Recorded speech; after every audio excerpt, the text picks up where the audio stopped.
Hello and welcome back to the Wholehearted Living podcast with your host Deb Thorpe. And thank you for being here. For anyone who is watching this podcast on YouTube, you will spot the woolly jumpers that are now present because we've officially entered winter in Italy and it is freezing cold. We've actually had our first snow here. So very much going into winter gear now. And, today I want to touch on the thing that feels probably equal parts terrifying and liberating, and that is living authentically. What it is to drop the mask, to show up as you fully unfiltered without the performance. And I want to start by asking you a question. When was the last time you showed up as yourself, the real self, without editing, performing, without trying to be who you think you should be? For most of us, the answer is we can't really remember, because we've been wearing masks for so long that we've forgotten what our real face looks like. We've been performing for so long, we've forgotten what it feels like to just be. We've been editing ourselves for so long, we've forgotten what our unfiltered voice sounds like. And for the most part, we're pretty exhausted by it, because performing is exhausting, pretending is exhausting, constantly monitoring yourself to make sure you're being acceptable is exhausting. And here's the thing, you can't be in your wholeness if you're hiding your real self. You can't live wholeheartedly if you're living behind a mask all the time. And you can't create authentic connection if you're showing up as a performance. In the last episode, we talked about choosing yourself, about what it is to stand alone in your vision, on honouring your truth even when others don't understand. And now comes the next step, showing up as yourself, as your true self, authentic self, because choosing yourself internally is one thing, living it externally and showing the world who you actually are, that's another. And I get that it's terrifying, because what if they don't like the real you? What if you're too much? What if you're not enough? What if being authentic means losing people? These fears are real, and we're going to talk about all of them today. But here's what I know after 20 years of doing this work and walking this journey myself. Authenticity is the only path to real connection, to real fulfillment and wholeness. On the other side of dropping the mask, there's a freedom you can't even begin to imagine yet. So take a breath, ground yourself, and let's begin.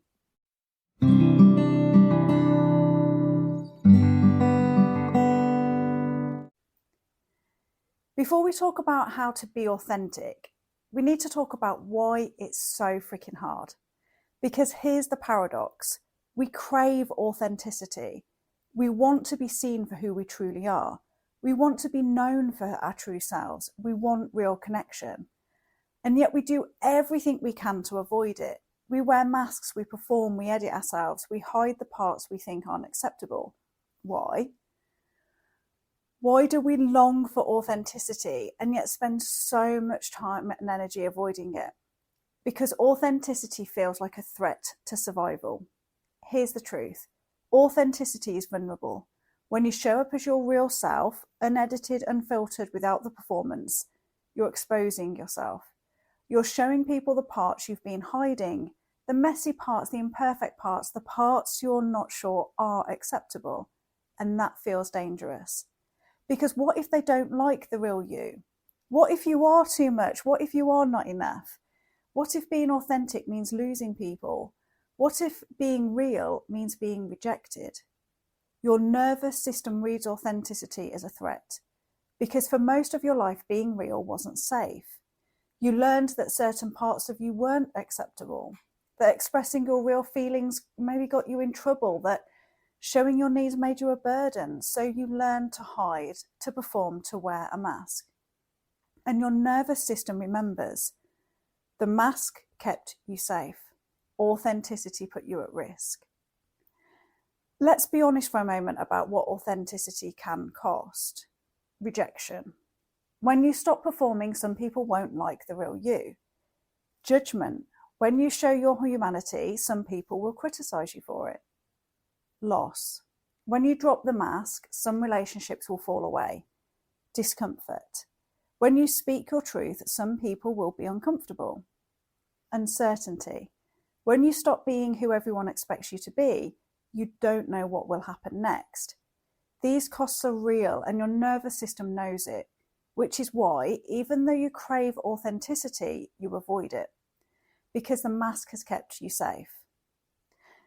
Let's talk about the fear underneath all the other fears. The fear that keeps you performing even when you're exhausted. The fear that keeps you hiding even when you crave connection.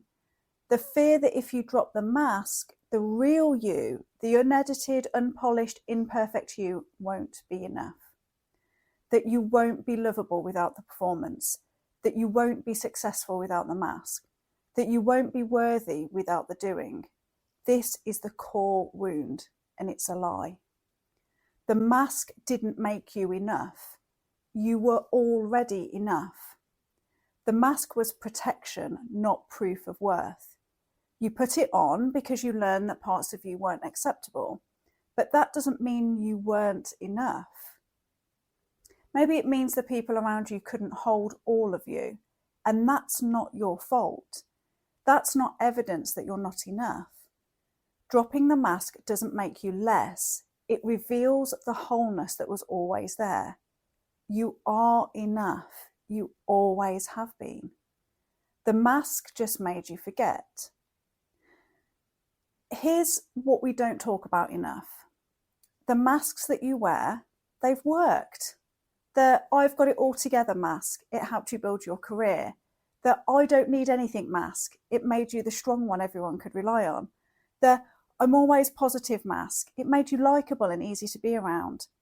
The professional mask, it earned you respect and credibility. These masks got you love, they got you approval, they got you success. So the question then is, why would you drop them? Because what got you here won't get you into your fullness. The masks that helped you survive, that helped you succeed, that helped you build what you have, they're now preventing you from being your whole self. They worked, and now they're slowly killing the real you. Because you cannot sustain a life built on performance. Eventually the mask cracks, you burn out, right? So here's the paradox. We crave authenticity because we're exhausted from performing. We want to be seen, we want real connection, we want to stop hiding. But we avoid authenticity because the masks have worked. They have kept us safe, they've gotten us love, they've helped us succeed. And we're terrified of what will happen if we drop them. So we stay stuck in the middle, right, where we're craving authenticity but we're avoiding it. We're longing to be seen but we're hiding. Wanting real connection but continuing to perform. And let's face it, we feel stuck. Because you can't be in your wholeness if you're in this hiding. You cannot live wholeheartedly if you're living behind a mask. And you can't create that authentic connection that you're truly desiring if you're showing up as a performance. So the question becomes, are you willing to risk the cost of your authenticity to gain your wholeness? Are you willing to risk rejection to be real? Are you willing to risk judgment in order to be seen? Are you willing to risk loss to be whole? That's the choice. And it's not an easy one. But here's what I know. The cost of staying behind the mask is always higher than the cost of dropping it. Let's talk about the masks for a minute. Because we all wear them, every single one of us. A mask is any version of you, of yourself, that you put on to be acceptable, to be safe, to belong. It's the version of you that says yes when you mean no, laughs at jokes that aren't funny, pretends to be fine when you're falling apart, hides your anger, your sadness, your needs, performs competence when you're struggling, acts like you have it all together when you're barely holding on.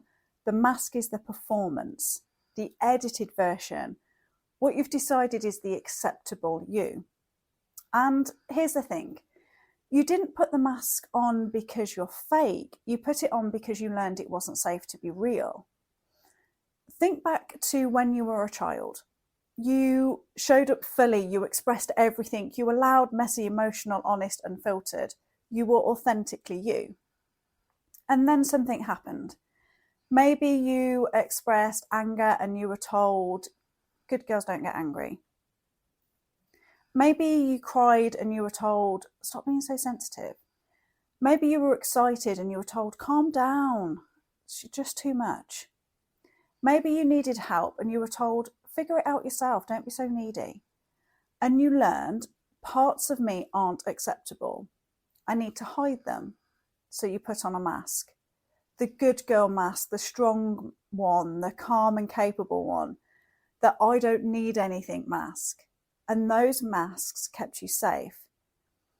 You know, they helped you belong. They got you love and approval. But here's what also happened. You lost yourself. Because when you're wearing a mask, you're not being you. You're being the version of you that you think others want to see. And over time, you forget there's a difference. You start to believe the mask is you. And if you're a high achiever, you're driven and ambitious, you probably wear some very specific masks. The I've got it all together mask. You never let anyone see you struggle. You never ask for help. You perform competence even when you're drowning. The I don't need anything mask. You're the strong one, the capable one, the one everyone else leans on. You don't have needs, you don't take up space. The always positive mask. You're upbeat, optimistic, solutions focused. You don't complain, you don't express frustration or anger or disappointment. The professional mask. You're polished, put together, appropriate. You don't show emotion. You don't bring your personal life to work. You keep it separate. The I'm fine mask. That no matter what's happening internally, externally, you're fine. Always fine, even when you're not. Do any of these sound familiar? Because these masks have helped you succeed, right? They've helped you to build your career, your business, your reputation. But they're also killing you inside. Here's what's important to understand. These masks didn't just keep you safe, they did help you to succeed and get to where you are. The I've got it all together mask, it made you the go-to person, the reliable one, the one people trusted with important projects. The I don't need anything mask, it made you low maintenance, easy to work with, the strong one everyone could depend on. The always positive mask, it made you a pleasure to be around, the one who lifted everyone's spirits, the one people wanted on their team. These masks worked. They got you promoted, they got you clients, they got you respect and credibility. So of course you kept wearing them. But here's what's also true. What got you here won't get you into your fullness. The masks that helped you build success are now preventing you from experiencing wholeness. They helped you climb the ladder, but now you're at the top and you're miserable or unfulfilled because you cannot sustain a life built on performance. Now, I know what you're thinking. Okay, Debs, this sounds great, but what if being authentic makes me less successful? What if my clients don't want to work with a leader who admits they don't have all the answers? What if my team loses respect for me? This is a real fear, especially if you're in an industry that rewards performance. But here's the truth. Authenticity doesn't make you less effective. It makes you more effective. Research shows that authentic leaders are more trusted, more respected, and more influential. When you show up as a real human, when you admit you don't have all the answers, when you show vulnerability, when you let people see your humanity, you don't lose credibility, you gain it.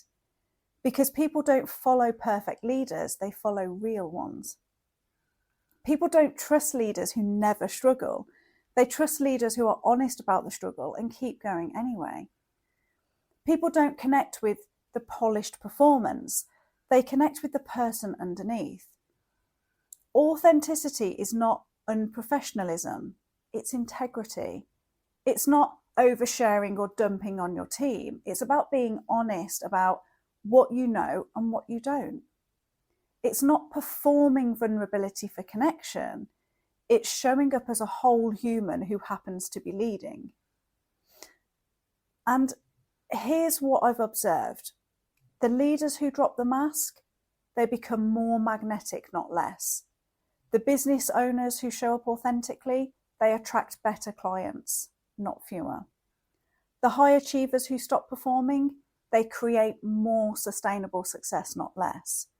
Because authenticity creates trust, and trust is the foundation of everything. So no, authenticity won't hurt your career, it will transform it. Here's what it costs you to keep wearing the mask. Firstly, you lose connection with yourself. When you're constantly performing, you lose touch with what you actually feel, need, and want. You don't know what's true for you anymore because you've been so focused on what others need. Secondly, you lose real connection with others. When you show up as a performance, people connect with the mask, not you. And so you end up feeling really lonely, even when you're surrounded by people, because no one actually knows you or sees the real you. Thirdly, you're exhausted. Performing is exhausted. Monitoring yourself constantly, making sure you're being acceptable, trying to pre-think what everyone else is thinking, it takes enormous energy and you end up having nothing left for yourself. Fourthly, you feel like a fraud because you know the version people see isn't the whole truth and you're terrified that if they saw the real you, they'd leave. Fifthly, you can't be whole because wholeness requires all of you, not just the acceptable parts, not just the polished parts, all of you. And as long as you're wearing a mask, you're hiding parts of yourself and you cannot be whole if you're hiding. Now let's talk about something that makes authenticity even harder. The lies we tell ourselves. Because here's the thing, you can't be authentic if you don't know what's true. And most of us have been lying to ourselves for so long, we don't even know what's true anymore. So, do any of these sound familiar? I'm fine when you're not. I'm good, I don't need anything when you do. This is just who I am when it's actually a survival pattern. I'm not angry when you are. It doesn't bother me when it does. I'm over it when you're not. I don't mind when you do. I can handle it when you're drowning. These are the lies we tell ourselves to stay safe, to stay acceptable, to keep the peace. And we've been telling them for so long, we believe them. We've lost touch with what's actually true. We don't lie to ourselves because we're bad people. We lie to ourselves because telling the truth felt dangerous at some point. Think about it. If you admitted you weren't fine, someone might have expected you to fall apart and you couldn't afford to. If you admitted you needed something, you might have been seen as weak or needy and that wasn't safe. If you admitted you were angry, you might have been labelled difficult or too much and you needed to be acceptable. So you lied to yourself and to everyone else. And over time, the lies became your reality. You started to believe, I'm fine, I don't need anything. I'm good, this is who I am. But it's not true. This is why stage 1 of the wholehearted technique is radical honesty. Because you cannot be authentic if you're not honest about what's actually true. You cannot drop the mask if you don't know what's underneath it.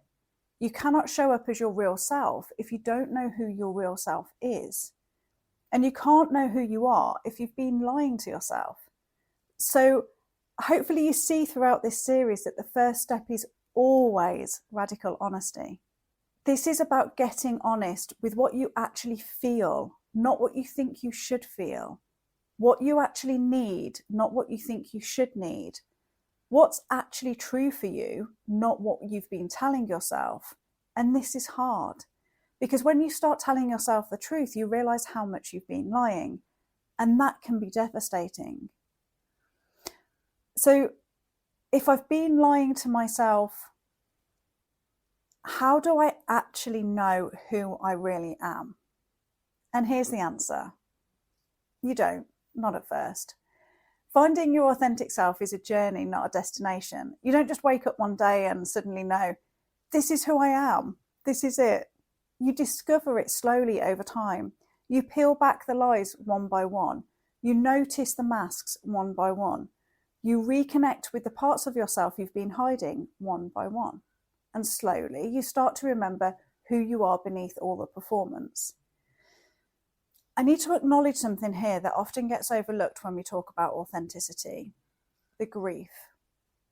When you realise you've been wearing masks for years, maybe even decades, when you realise you've been performing, hiding, editing yourself to be acceptable, there's grief. Grief for the time you lost. Grief for the energy you spent trying to be someone you weren't. Grief for the connections you missed because no one knew the real you. Grief for the version of yourself you abandoned to stay safe. And this is real, and it can feel really heavy. And if you're feeling it right now, if you're realizing how much of your life you've spent behind a mask, I want you to know it's okay to grieve, to feel the sadness, the anger, the pain. It's okay to feel angry that you had to hide. It's okay to feel sad about what you missed. It's okay to feel devastated that you've spent so much time being someone you're not. You're allowed to grieve what was lost. But here's what I also want you to know. It's not too late. You can reclaim yourself now. You can drop the mask now. You can start living authentically now. You haven't lost yourself. The real you, the one underneath the performance, is still there. The real you has been waiting, and now you get to bring yourself home. So grieve for what was lost, honour it, feel it, and then choose to reclaim yourself. Because you haven't come this far to only come this far. So what is your authentic self? Let's start with what it's not. It's not a fixed identity, a single true self you need to find, a perfect version of you, the version of you that never changes. Your authentic self is not a destination, it's a practice. Your authentic self is what's aligned with your wholeness, that's honest about what you feel, need, and want. The part that's not performing for acceptance, it's what's integrated, where all your parts are welcome. And here's the nuance. Your authentic self is not one thing. You're many parts, okay, many facets. There's many different versions of yourself. And authenticity is not about finding the one perfect true self. It's about integrating all your parts. It's about creating an internal home where the driven part and the tired part can both exist. The angry part and the peaceful part can both have a voice. The wounded child and the wise adult can both be honoured. Authenticity is wholeness, and wholeness is integration. Now, some of you might be thinking, Debs, I've been performing for so long, I don't even know who I am anymore. What if there's nothing underneath the mask? What if I've lost myself completely? And I get this is a terrifying question, and I want to answer it directly. You haven't lost yourself. You're still there. You're just buried. Think of it like this. Imagine you have a garden, and over the years, you've covered it with concrete, layer after layer after layer. You can't see the garden anymore. You can't remember what it looks like. You might have even forgotten that it's there. But the garden isn't gone, it's just buried. And when you start to break up the concrete, when you start to peel back the masks, the lies, the performance, the garden is still there. It might take some time to excavate, it might take some patience, it might take courage. But the real you is there, the one who knows what they feel, what they need, what they want. They didn't disappear, they just went underground to stay safe. And now you get to bring them back to life, one layer at a time, one truth at a time, one small act of authenticity at a time. You haven't lost yourself, you're just rediscovering who you are. Here's why finding your authentic self is a journey.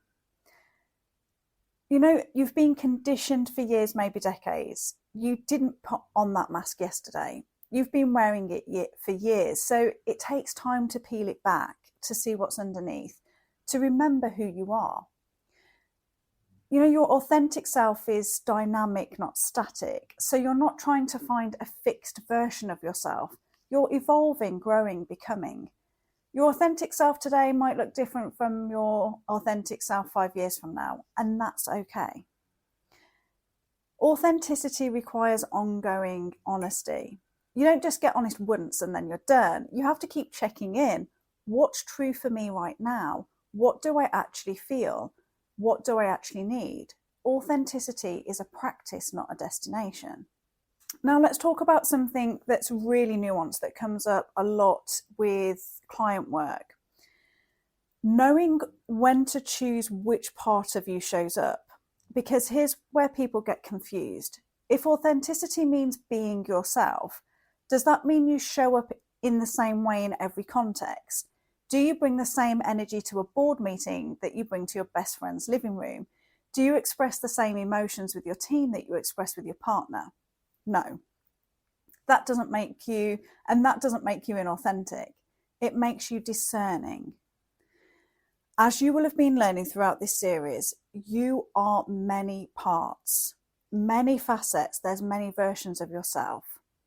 There's the leader, the vulnerable part, the playful part, the serious part, the nurturing part, the fierce part, and they're all you. They're all authentic. Authenticity is not about showing every part of yourself in every context. Authenticity is about choosing which part of you is needed in this moment and showing up as that part without pretending. So, how do you know the difference between choosing which part of you shows up, which is discernment, and hiding who you are, which is masking? Here's the key distinction. Masking is hiding parts of yourself because you're afraid they're not acceptable. It's performing a version of yourself that isn't true in order to get approval. It's abandoning your real self to fit in. It's driven by fear of rejection or judgment. Discernment is choosing which part of yourself is most aligned in this context. It's showing up fully as that part without pretending. It's honouring that different context calls for different facets of you. It's driven by wisdom and alignment. Let me give you some examples here. Example 1, leading a team meeting.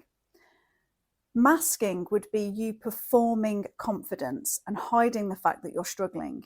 You pretend to have all the answers when you don't. You abandon your humanity to maintain the strong leader image.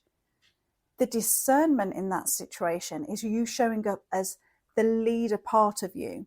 The part that holds space, makes decisions, and guides the team. You're still real, you're still human, but you're choosing to lead from the grounded, clear part of you, not the overwhelmed part.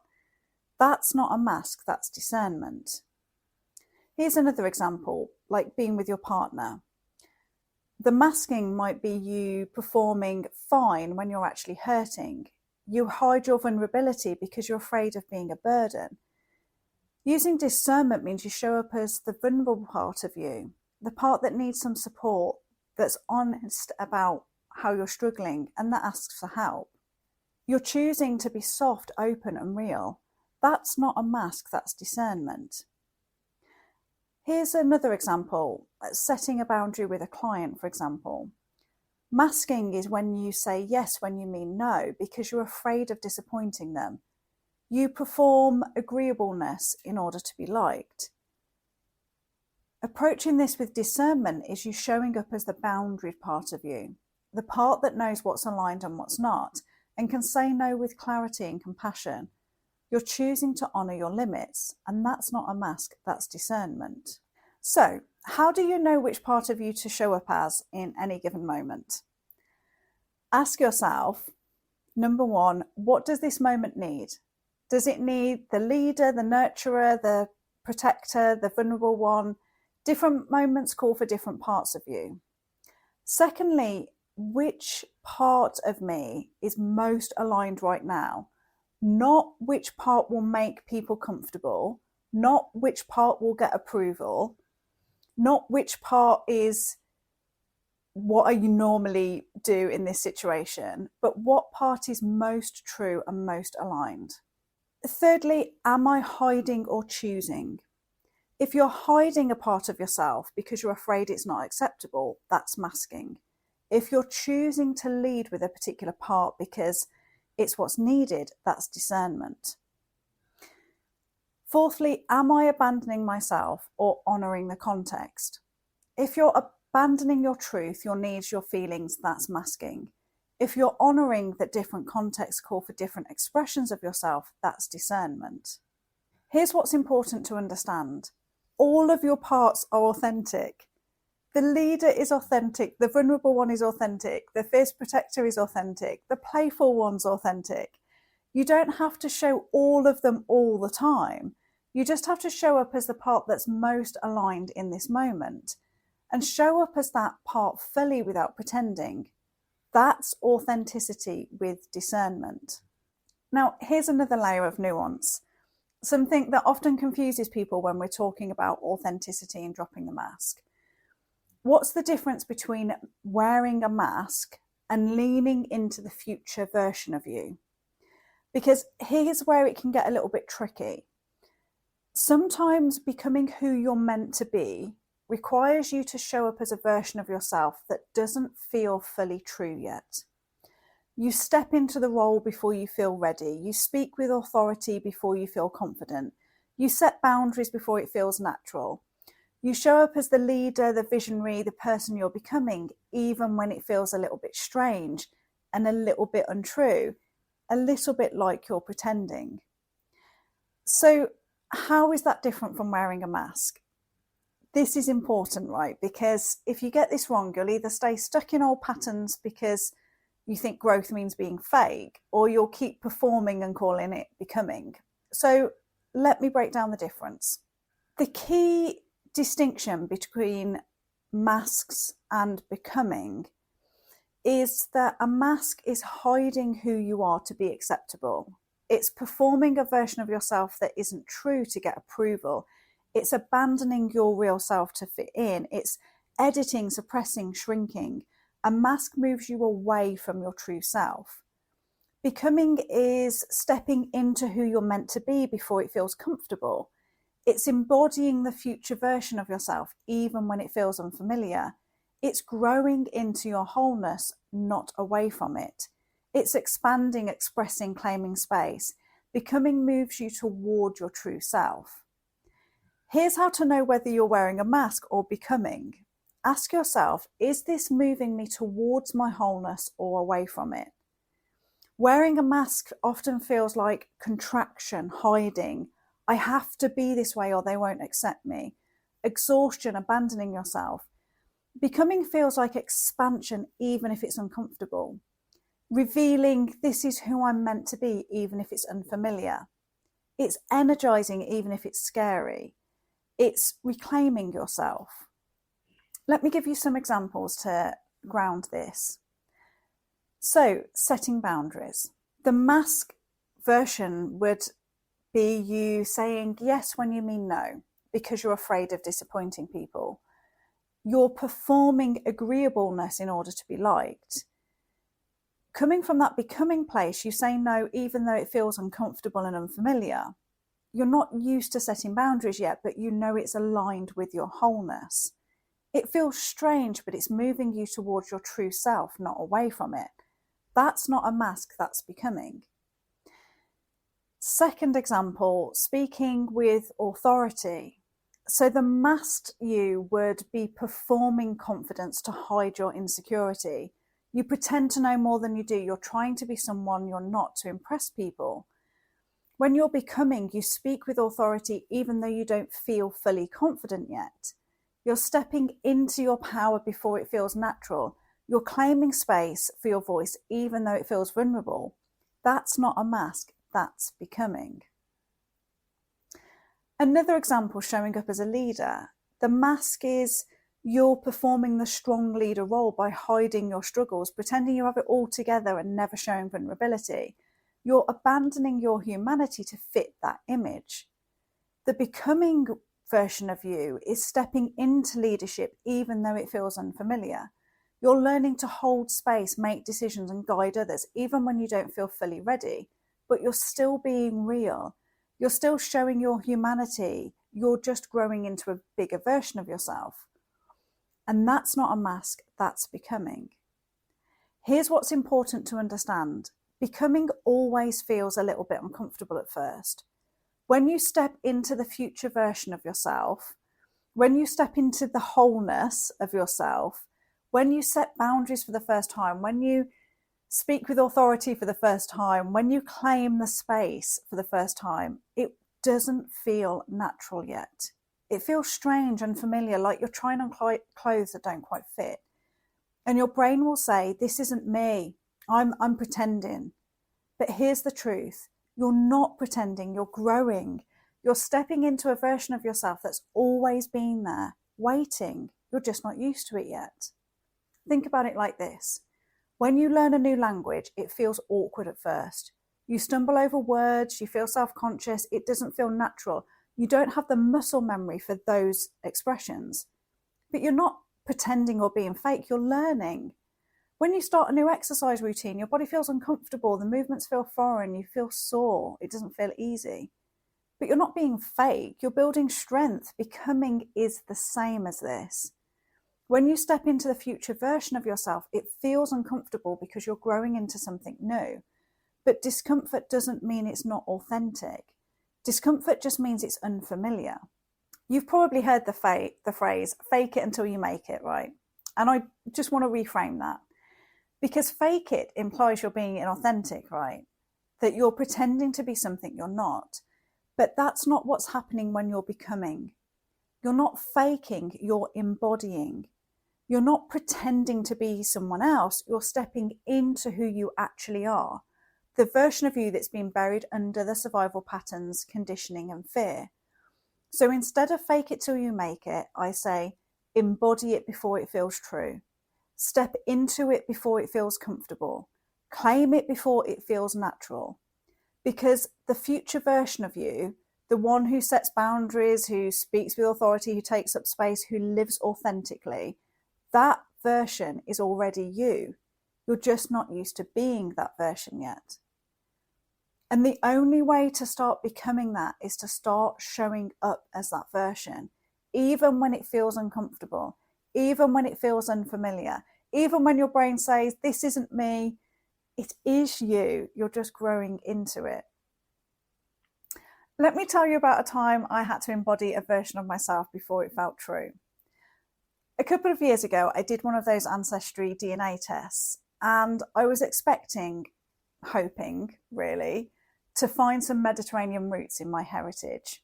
Something that would explain kind of my olive complexion, but also this deep pull I've had to the Mediterranean countries, especially Italy. And do you know what I found when I did that test? I am 98% Middle England. Not just English, like Middle England. And it's been that way for hundreds of years. Generations upon generations rooted in exactly the same place in the centre of England. So my pull to Italy, it doesn't just not make sense to most people. It's breaking ancestral DNA that's been rooted in the same place for generations. There's no logical reason for it, no family connection, no heritage, no roots to return to. Just a pull and knowing, a vision of a life that felt true, even though it had no basis in my lineage, my history, or my familiar self.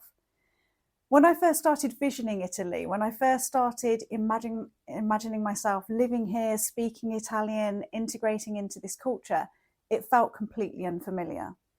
It felt like I was trying on a life that just didn't quite fit, like I was pretending to be someone and someone more than I was. My brain was saying to me, this is not you. Like, who do you think you are? What even is this about, this pull to Italy? But here's what I knew deep in my bones, that this was the future version of me, and I had to step into her before it felt true. So I moved to Italy without speaking the language fluently, and I've had to show up and speak a language that doesn't feel true for me yet. I stumble over words, I make mistakes, I feel self-conscious, I sound like a child most of the time. And it would be easy to call that pretending or wearing a mask. To say, I'm pretending to be someone I'm not, I'm faking it, this isn't me. But here's the truth. I'm not faking or pretending, I'm becoming. I'm stepping into a version of myself that's always been there, The version that feels at home in Italy, that speaks Italian, that's integrated into this culture, she just doesn't exist yet. I've had to create her. And the only way to create her was to show up as her before it felt comfortable. I've had to live from the vision of all of this working out.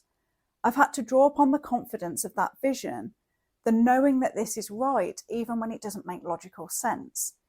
I've had to summon the courage to keep going when it felt unfamiliar, when it felt uncomfortable, when it felt like I was breaking every ancestral pattern that came before me. And yes, at times it's felt like I've been putting a mask on and pretending, like I'm performing a version of myself that's not real yet. But here's what I've learned. That discomfort, that feeling of this isn't me yet, that's not a mask, that's becoming. Because I'm not hiding who I am. I'm not abandoning my true self. I'm not performing to be acceptable. I'm expanding who I'm meant to be. I'm breaking ancestral DNA that's been rooted in the same place for hundreds of years. I'm choosing a life that has no logical explanation, only a deep internal pull. I'm speaking a language that doesn't feel natural yet. I'm living in a place that has no connection to my heritage, and it's the most authentic thing I've ever done, because it's moving me towards my wholeness, not away from it. It's revealing who I actually am, not hiding it. It's expanding me, not contracting me. Yes, it's uncomfortable, but it's not a mask. It's becoming. And now, after living here, after speaking Italian, after integrating into the culture, it's starting to feel more true. Not because it's become familiar, but because I've grown into it. I've become the version of myself who lives in Italy, who speaks Italian, who's breaking ancestral patterns and creating a new lineage. I wasn't faking, I was becoming. And the only reason that version feels true now is because I was willing to step into it before it felt comfortable. That's how becoming works. You have to embody the future version of yourself before it feels true.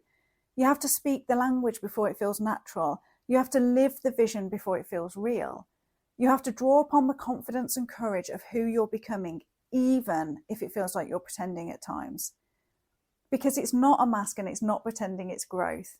And growth always feels uncomfortable at first.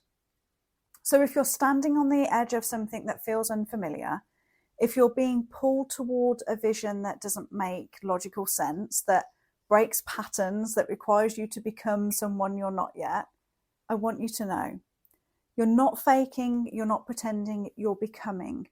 And the discomfort you feel, that's not evidence that it's wrong. That's evidence that you're growing. So take the step. The future version of you, take the step towards that. Even when it feels uncomfortable, even when it feels unfamiliar, even when it feels like you're putting on a mask, you're not, you're becoming. And that is always worth it. Okay, next week we're going to talk more about this, about what it is to choose your future vision and step fully into it, about living that vision even when it doesn't feel real yet. That's the last stage of the wholehearted technique where it all comes together. So do check back in for that. Meanwhile, let me tell you a little bit about what changes when you drop the mask and you show up authentically. Because this is useful information to know, right? You need to have something to hold on to when it feels scary. Number one, you feel lighter. When you stop performing, when you stop monitoring yourself constantly, when you stop editing everything you say and do, you feel lighter because you're not carrying the weight of performance anymore. You're just being you. And that takes so much less energy, which is more energy you have for everything else in your life.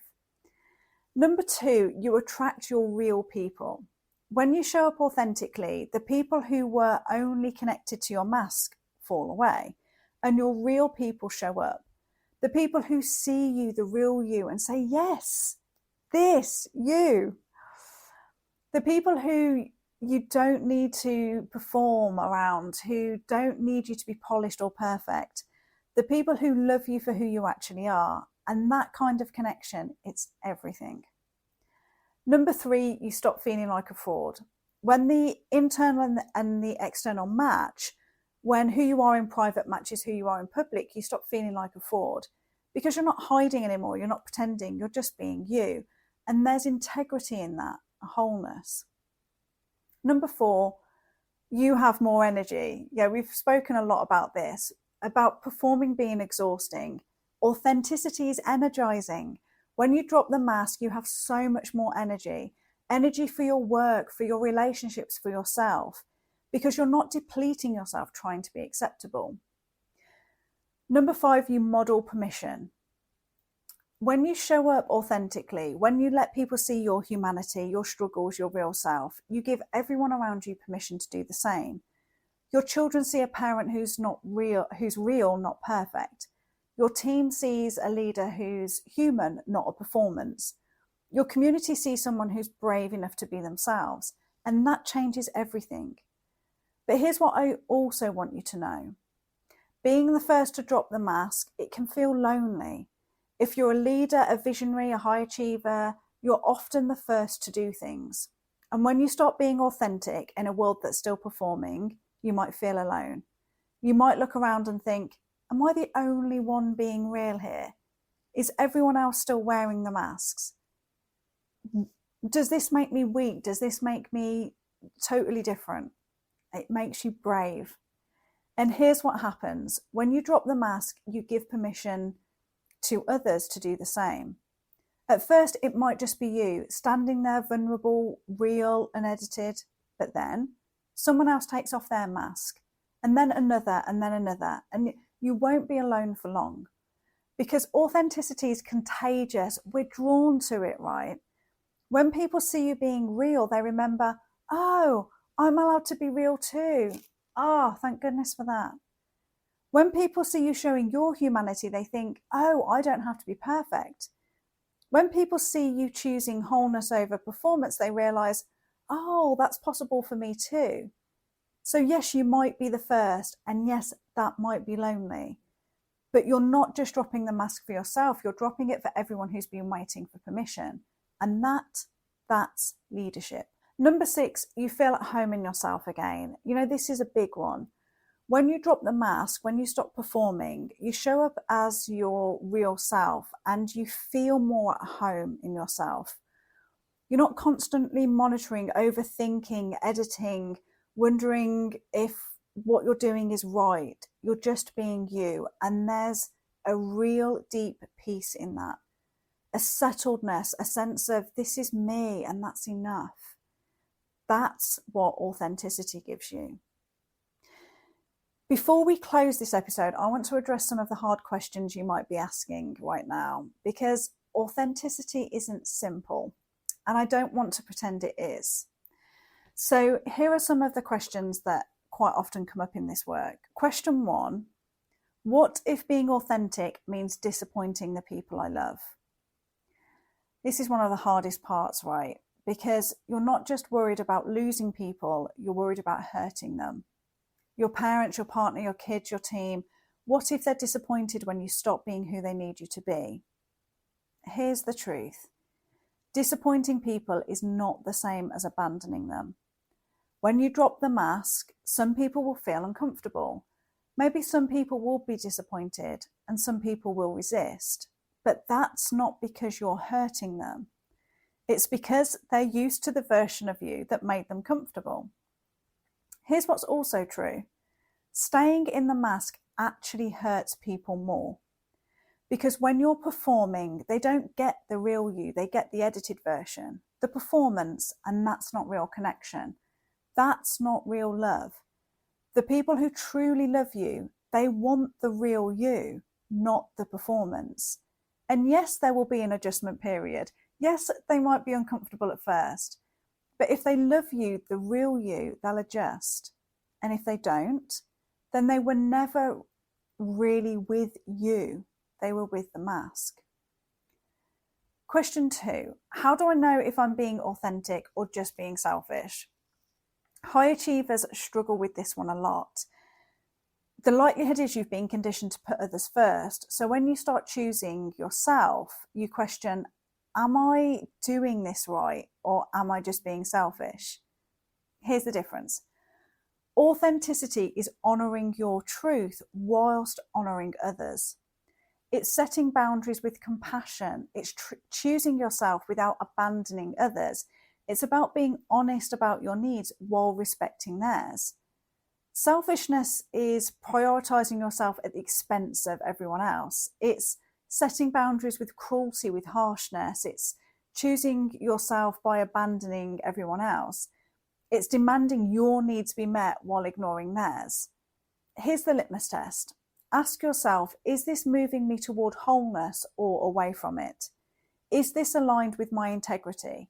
If the answer is yes, if you're choosing from a place of alignment, not from a place of fear or reactivity, you're not being selfish, you're being authentic. And honestly, if you're asking the question, you're probably not being selfish. Selfish people generally don't worry about being selfish. Question number 3, what if I'm too established, too far into my career to change? I hear this all the time. You know, Debs, I've built my reputation on being this way. I'm established. Isn't it too late to change and rock the boat? No, it's not too late. It's never too late. You're not starting over. You're integrating. You're not throwing everything away that you've built. You're bringing your whole self to what you've built. Think about it. Maybe you've spent 20 years building success from the mask. Imagine what you could create if you brought your whole self to it. Imagine the impact you could have if you led from wholeness, not from survival. Imagine the freedom you could experience if you stopped performing and started being. You haven't come this far to only come this far. Because honestly, the world needs authentic leaders now more than ever. So no, it's not too late. It's exactly the right time. Question 4. What if I drop the mask and discover I don't like the real me, or I don't even know what the real me is? And it's a terrifying question, right, that's often unspoken. What if I drop the mask and discover that the real me is angry and needy and messy or broken? Like, what if I don't like who I am underneath? And here's what I want you to know.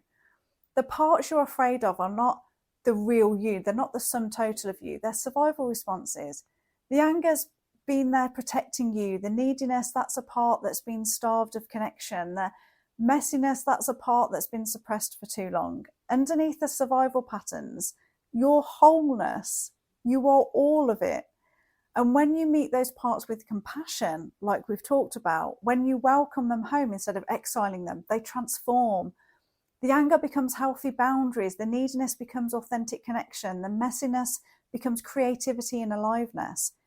You don't have to like every single part of you. You just have to welcome them all in.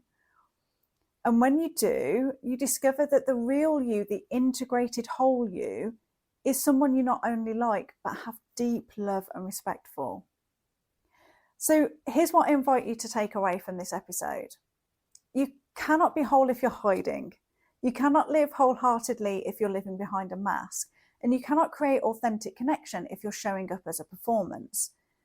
Authenticity is the only path to real connection, real fulfillment, and real wholeness. And yes, it's scary, I get it. We haven't bypassed that in this episode. It's vulnerable. Yes, some people might not understand, but the people who fall away when you become authentic were never really with you. They were with the mask. And the people who stay, the people who see the real you and love you anyway, those are your people. And here's the nuance that we covered today. We admit that the masks you wear have worked up until now. They've kept you safe. They've helped you succeed. But what got you here won't get you into your fullness.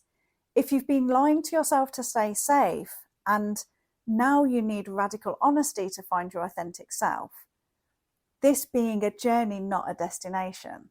You're not looking for that one fixed true self. You're integrating all of your parts. And authenticity is about choosing which part shows up in each moment with discernment, not masking. And, becoming who you're meant to be, understanding that that's going to feel uncomfortable at first. When you set boundaries for the first time, it won't feel natural. When you take up space for the first time, it won't feel comfortable. When you step into a vision that breaks ancestral patterns, it will feel unfamiliar, and that's okay. Because you're not wearing a mask, you're becoming, you're growing. You're expanding into your wholeness. You're stepping into the future version of yourself, the one that is operating from wholeness, that's more authentic, that's more aligned. And that version of you is worth the discomfort. So give yourself permission to be uncomfortable as you grow. Permission for it to feel strange, to feel unfamiliar. Permission for it to feel like you're trying on clothes that don't quite fit yet. For it to feel like you're pretending at times. Because you're not, you're becoming. This is the journey. And the only way to become your wholeness is to show up as that now, even when it feels uncomfortable and familiar. Even when your brain says, this isn't me. It is you. You're just growing into it. So here's a practice I'm inviting you into this week. Firstly, notice when you're wearing the mask. When do you notice that you're performing? Who are you with? What parts are you trying to hide? Just notice and bring awareness. Then get radically honest about one lie you've been telling yourself. Just pick one, like, I'm fine, or I don't need any help. What's the truth that's underneath that lie? Then choose one small act of authenticity. Maybe it's saying I'm not okay instead of I'm fine. Maybe it's setting a boundary or sharing a struggle. Like, pick one and practice. Then practice discernment. Which part of me is needed right now? Which part do I want to draw upon? Before you walk into a meeting or a conversation, give yourself a moment, pause and ask, what part of me is most aligned right now? What does this moment need? And then show up as that part fully without pretending. And then identify one area where you're becoming, not masking. Where are you stepping into the future version of yourself, even though it feels uncomfortable? Celebrate it, honor it, recognize it. You're growing. Do the test. Ask yourself, is this moving me towards my wholeness or away from it? Use this question as your compass. That's what helps keep you going, even when it feels uncomfortable. So next week, we're diving into stage 8, which is all about your future vision and becoming. Right, it's a real nice extra add-on to what we've been talking about today. It's all about how to create a vision from your wholeness, not from your wounds and survival patterns, and how to step into that vision before it feels real. How to live from your future self, not from your past patterns, and how to choose your becoming consciously and intentionally. This is where everything comes together. So if today's episode has stirred something in you, if you're realizing you've been wearing masks, if you're ready to step into the future version of yourself, if you're standing on that edge of becoming, next week's episode is going to be really powerful. And if this work is resonating with you, if you're realizing how much energy you've been spending performing and you're ready to drop the mask and live authentically, you don't have to do this alone. This is exactly the work we do in the Recalibration Mentorship. Over the course of a year, we work together one-on-one to help you see the masks you've been wearing and understand why you put them on. We help you to get radically honest about what's true for you. And we embody all of this, right? We practice dropping the mask and showing up as your real self, navigating the discomfort of the becoming and integrating all of the parts that you can live from wholeness. We help you to step into that future version of yourself with confidence and courage. This is deep, bespoke, transformational work for high achievers, visionaries, and leaders who are ready to stop performing and start living from their wholeness. It's where you become more. I'll include the link to this in the session notes. I take on very few clients at this level, and I really encourage you to seek some more information and apply if this resonates for you. One more thing. If this episode has stirred something in you, if you're realizing you've been wearing masks and you're terrified of what it means to drop them, I want to invite you to something. On Thursday, December the 5th at 7 o'clock Central European time, I'm hosting a free live masterclass on YouTube. It's called Beyond the Mask, Navigating the Fear of Losing Who You've Been to Become Who You Are. We're going deeper than we could in this episode. We're going to talk about the high achiever's identity crisis and why it's so terrifying. what it means to actually lose who you've been to become who you are, how to navigate the grief, the fear, and the disorientation without burning out, and what's waiting for you beyond the mask. Plus, there's going to be chance for a live Q&A session and some coaching. This is for you if you're standing on the edge of transformation, terrified of losing the identity you've built and wondering if you're brave enough to step beyond the mask. You can register for free now at whlinstitute.com, and I'll send you the link to the YouTube live when you sign up. I really hope to see you there. And don't forget to download the free Rooted in Wholeness Wellness Companion, which is guiding you through this entire series, also on our website. It includes practices for each episode, reflection questions, as well as a wellness tracker and lots of amazing grounding resources in there. So if this episode has resonated with you, I'd be so grateful if you can subscribe. It'd be helpful if I can say it. If you can leave a review about what's landing for you and leave a comment, it really helps to make sure that other people can access this work. And I would love it for you to share the podcast with your tribe, with your community, so that we can grow in this wholehearted movement together. Thank you for being here. Thank you for doing this work. All of your parts are welcome. Let's build this movement of wholehearted living, and I am honoured to be walking alongside you with this. Until next time, bye for now.